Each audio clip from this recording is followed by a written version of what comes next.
As audiências públicas das emendas impositivas estão sendo discutidas no plenário através de reuniões das comissões internas, sobretudo da Comissão Interpartidária de Orçamento. Este é um instituto novo no orçamento e na Lei de Diretrizes Orçamentárias, a LDO, da Câmara Municipal de Bauru, que está sendo executado sempre com base na receita do ano anterior para o ano seguinte. Agora, é natural que no primeiro ano, Alexandre, tenha tido algumas dificuldades e adaptações aqui ao longo do tempo. Primeiro, o valor de 2024 terá diferença em relação ao valor de 2025? Sim, vai ampliar em R$ 41 mil a mais do que foi aplicado nesse ano. Então, 2025 será em torno de R$ 1.134.000 para cada vereador, sendo obrigatoriamente 50% destinado à área de saúde e 50% demais itens. Agora, um detalhe técnico é que, como temos a variação de um valor de um ano anterior para aplicar no ano que vem temos a novidade, 21 vereadores, nesse ano ainda tem 17 cadeiras. Verdade, vai ser uma distribuição, mas esse ano ainda, que corresponde ao ano de 25, a emenda positiva vai ser dividida em 17 vereadores. A emenda impositiva é da vontade individual de cada parlamentar. Pode ser em obras, em serviços, instalações, programas, insumos. Você apresentou um panorama aqui das dificuldades naturais, tanto de andamento das emendas, quanto de execução delas, mesmo na área da saúde, que leva metade dessas verbas.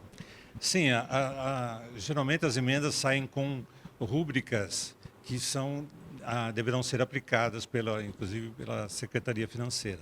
Essas rúbricas, eu creio que não há necessidade de serem inclusas nas emendas, apenas a atividade funcional que representa a ação do que se consta na LDO.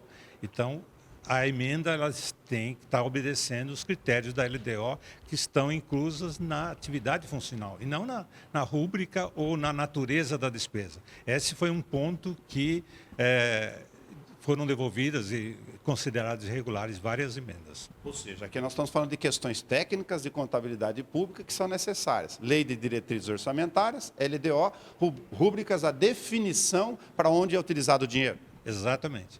Essa definição fica mais a critério da Secretaria, estando as emendas classificadas, ter uma classificação funcional correta, a Secretaria incumbe-se de aplicar da melhor natureza de despesa que ela achar conveniente. Agora, nós temos um fluxo novo também para as emendas impositivas e o decreto de regulamentação pelo Poder Executivo tem alguns ajustes a serem discutidos aqui na Comissão Interpartidária de Orçamento. Por exemplo, o orçamento a gente sabe que entra agora no segundo semestre e tem até o final do ano para ser aprovado. Como ficam as emendas, na sua visão, em relação a esse decreto inicial? O decreto, as entidades vão ter que apresentar a documentação necessária para estar conveniadas a receber as emendas 20 dias após a publicação da LOA. A publicação da LOA sai geralmente no final do ano. Então, o período que as entidades terão, conforme o decreto, é até o dia 20, em torno de 20 de janeiro, para apresentar essa documentação de convênio com a Prefeitura para a aplicação do projeto que elas pretendem. Ou seja, muito curto e tem período de recesso, inclusive de férias coletivas, eventualmente. É um ponto que deve ser alterado nesse decreto.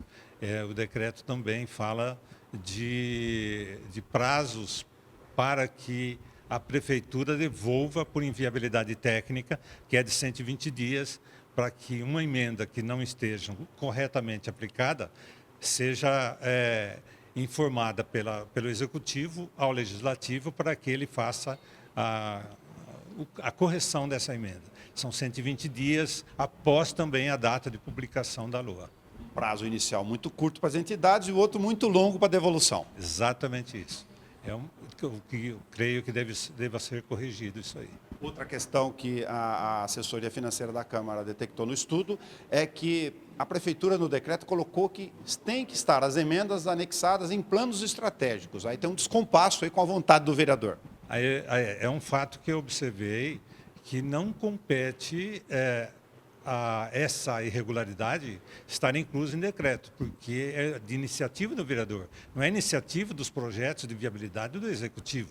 Ele tem a sua seu programa de governo e lá deve estar contido. O que deve ser obedecido é apenas as atividades funcionais que estão na LDO, inscritas na LDO, não no plano estratégico do governo.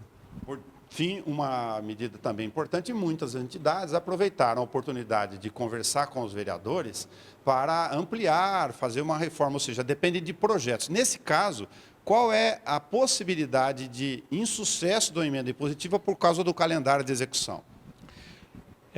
Geralmente os projetos de construção, elas demandam um tempo maior. Isso dificulta a aplicação dessas emendas, que geralmente ultrapassam o exercício em que deva ser aplicado. Esse é um fato que pode inviabilizar tecnicamente uma emenda. Não sei se essa é a pergunta que você fez exatamente. Exatamente, porque tem obras e projetos que dependem desse tempo de execução. Exatamente isso. Então, pode criar aí uma inviabilidade técnica. Obrigado, Alexandre Previero. A assessoria da consultoria jurídica da Câmara Municipal de Bauru tem uma equipe que faz a análise de cada uma das emendas impositivas que são apresentadas pelos vereadores como suporte das comissões internas. Depois, essas emendas são discutidas através da comissão interpartidária, que neste caso está realizando várias audiências públicas, tentando exatamente fazer um encaixe, o ajuste do decreto municipal que regulamenta esse tema.